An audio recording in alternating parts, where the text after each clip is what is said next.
Geografia, sexto ano, Débora Correia. Oi, pessoal. Hoje nós vamos para mais uma aula de Geografia, aula do dia 3/6.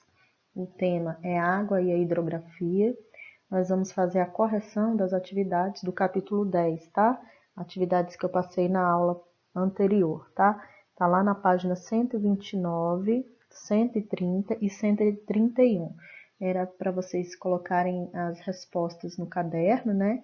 E hoje eu vou fazer essa correção das atividades. Também vou deixar aqui uma atividade para a próxima semana, tá? Que é uma atividade de pesquisa. Vocês vão fazer no caderno de vocês. Lá no final do vídeo tem falando sobre o que é a pesquisa. E em caso de dúvidas, vocês podem colocar lá no fórum, tá? Na correção, eu vou deixar registrado aqui no vídeo, por escrito, as respostas, tá? Se a de vocês estiverem semelhante, né, com a que eu estou colocando aqui, está ok, tá? Se você perceber que não tem nada a ver, né, que sua resposta está incorreta, aí vocês façam as devidas correções, tá? Então, a primeira pergunta que tem lá no livro, página 129, é assim: como o relevo influencia a hidrografia?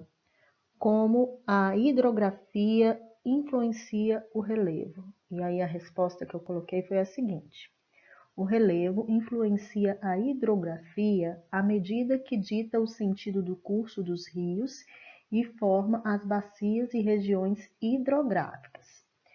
Já a hidrografia influencia o relevo pela capacidade erosiva dos cursos de água. Questão número 2.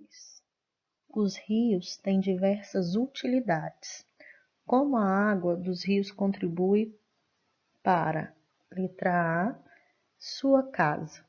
Então, eu coloquei aqui na minha resposta, né? Em ambiente doméstico, a água proveniente dos rios é utilizada para hidratação, a higiene e o preparo de alimento, entre outros usos.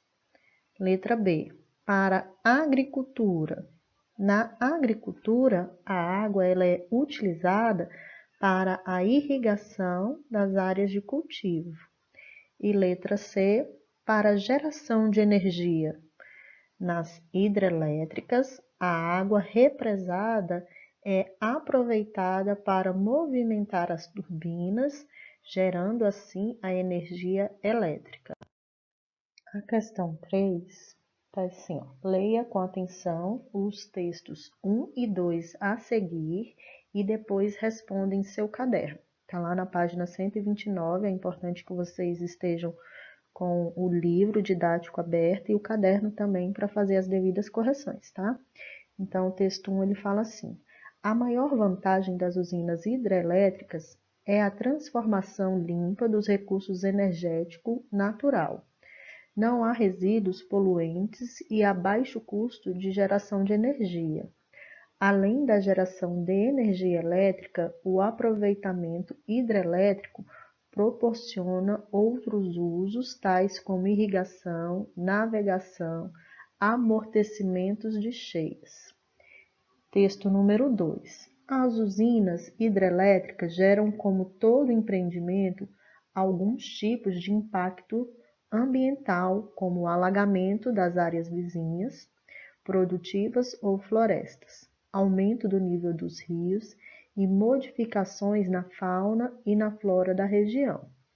Como as hidrelétricas quase sempre se situam afastadas dos centros de consumo, também devem ser considerados os impactos adicionais relativos à construção de longas linhas de transmissão e as perdas de energias decorrentes. Então, a letra A ele quer saber assim, ó: quais são os pontos positivos e negativos da construção de uma usina hidrelétrica? Então, eu coloquei assim: a produção de energia hidrelétrica é renovável, não gera resíduos poluentes e tem baixo custo. Esses são os pontos positivos, tá? Os impactos ambientais causados em decorrência da área de alagamento das barragens a perda da energia no percurso do sistema e a necessidade de construção de linhas de transmissão são os pontos negativos da construção das hidrelétricas. Letra B. Na sua opinião, a construção da usina hidrelétrica pode trazer mais benefícios ou mais problemas? Então, essa é uma resposta pessoal, tá? Então, seria importante que você, com base no seu ponto de vista, colocasse aí os pontos positivos e negativos, quais que você acha, Então, tem aí no próprio livro falando sobre esse assunto. Então, essa resposta é uma resposta pessoal que vocês fizeram de acordo com a sua opinião. Questão 4, tem uma imagem, que está lá na página 129, está escrito assim: observe as figuras e responda por que são construídas eclusas. E a resposta é a seguinte: as eclusas são construídas para permitir a passagem de embarcações, em cursos de água que apresentem desníveis, como em barragens e queda d'água. Questão número 5, página 130. Entre 2014 e 2015, a população do estado de São Paulo enfrentou racionamento hídrico em decorrência da drástica diminuição do nível dos reservatórios de água potável que abastecem a cidade. Leia o fragmento de entrevista abaixo para compreender melhor o problema. Geógrafo alerta sobre noção equivocada de falta de água. A água não é um recurso finito. Pelo contrário, trata-se de recurso mais abundante do planeta. Lembra Luiz Antônio. O Senhor afirma que não é possível falar em fim da água. Mesmo se considerarmos apenas reservas de água doce, não estamos em uma situação preocupante? A água não é um recurso finito. Pelo contrário, trata-se do recurso mais abundante do planeta. Lembra Luiz Antônio, do Departamento de Geografia. Enquanto a Terra girar, o Sol brilhar e a lei da gravidade estiver vigorando, as recargas de água nos continentes estarão asseguradas. Não há como interromper o ciclo hidrológico. E o que existe de água doce disponível na superfície e nos subsolos é muito mais do que a capacidade humana de utilizá-la. Na sua opinião, então, o que provocou a crise? Ocorrem dois problemas, ambos de caráter gerencial. Poluiu-se os recursos hídricos disponíveis e não se desenvolveu capacidade técnica para despoluir numa velocidade suficiente para atender à demanda. E aí a gente vai agora para as alternativas, tá? Alternativa A, ele fala assim: por que o geógrafo afirma que a água não é um recurso finito? A resposta que eu coloquei foi a seguinte: porque não há como interromper o ciclo hidrológico e as recargas de água nos continentes estarão asseguradas enquanto os processos da Terra ocorrem naturalmente. Desse modo, a água doce disponível na superfície e nos subsolos é muito maior que a capacidade humana de utilizá-la. Letra B. De acordo com o geógrafo, o que levou à escassez de água na cidade de São Paulo? A resposta é a seguinte: dois problemas ocorreram, ambos de caráter gerencial. Poluíram-se os recursos hídricos disponíveis e não foram desenvolvidas capacidades técnicas para despoluir em velocidade suficiente para atender essa demanda. Letra C. Com base na experiência verificada na cidade de São Paulo, qual conclusão é possível chegar em relação à disponibilidade hídrica e à potabilidade da água?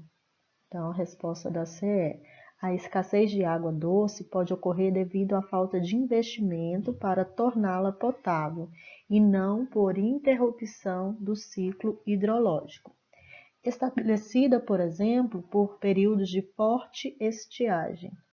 Questão número 6, está lá na página 130. É assim, observe o gráfico abaixo e indique as atividades econômicas que mais captam água doce no mundo. Então, observando o gráfico aí, a gente percebe que 70% são das atividades agrícolas, tá? Então, são as atividades agrícolas que vão captar maior quantidade de água doce. Questão número 7, ainda na página 130. Em determinados lugares, como no Brasil, a água é um dos principais agentes externos, cuja força é capaz de modelar diversas formas de relevo presentes na superfície terrestre. Com base nos termos apresentados no quadro abaixo, elabore um pequeno texto explicando a relação entre a rede hidrográfica e a superfície terrestre. As palavras que estão no quadro são rede fluvial, nascente, foz, rio principal, afluentes, erosão, superfície terrestre e bacia hidrográfica. Então, a questão 7 é uma questão com resposta pessoal. Eu coloquei aqui apenas uma sugestão de texto, mas podem deixar que vocês fizeram, tá bom? A bacia hidrográfica é composta de uma rede fluvial e sua área drenada. Ao longo do seu percurso, desde a nascente até a foz, o rio principal e seus afluentes provocam erosão no terreno, com fragmentação das rochas pela força das águas. O material desgastado é transportado e depositado em outros locais, modelando assim a superfície terrestre.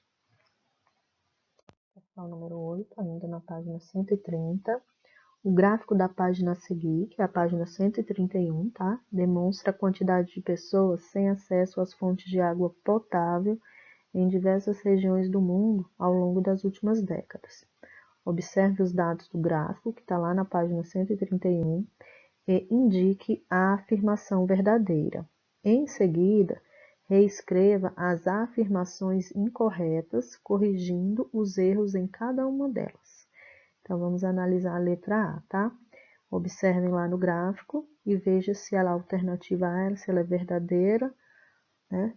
Ou falsa, ou incorreta, ou correta, né? Conforme está no livro, tá? Ao analisar os dados globais, o número de pessoas sem acesso às fontes de água potável aumentou entre 1990 e 2015.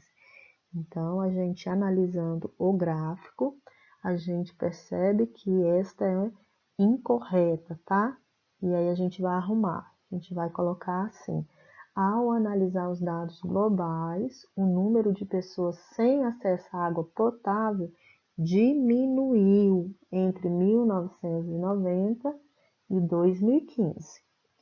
B. A Europa e a Ásia Central são regiões que apresentam aumento no número de pessoas sem acesso a fontes de água potável. Então, também analisando, nós vamos perceber que ela também é incorreta, tá?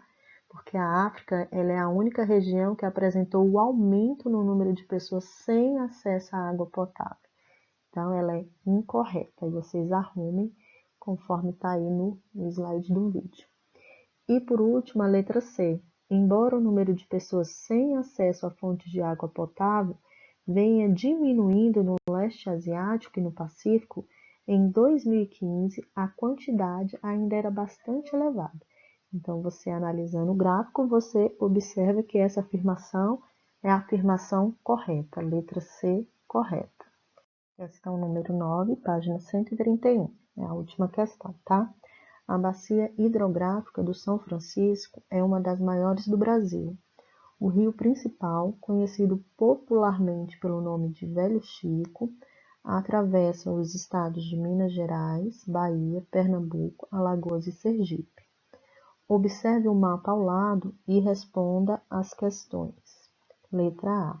De acordo com a imagem, quais são as principais formas de utilização da bacia hidrográfica do São Francisco, tá?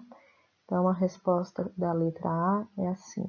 É utilizada predominantemente para a navegação e para a produção de energia elétrica, com a construção de diversas barragens ao longo do eixo principal. Letra B. cite outras formas de utilização dos recursos hídricos, além daquelas mencionadas na questão anterior. Então, a gente pode colocar aí para pesca, para as atividades agrícolas e industriais, para o turismo e para o esporte. Letra C. Você já observou de que forma os rios e córregos próximos ao local em que você vive são utilizados? Conte para os colegas. Então, essa questão você fez, né? E aí é uma resposta pessoal. Então, é importante que vocês observem, né? E possa identificar os principais usos e colocar aí também quais são os pontos positivos e negativos. Então, é uma resposta que deve ser feita por vocês, por isso que eu não coloquei uma resposta única, porque ela era pessoal. Então, nós chegamos ao fim de mais uma aula de geografia, né? E conforme eu falei lá no início, eu ia deixar uma atividade para vocês estarem realizando no caderno, tá?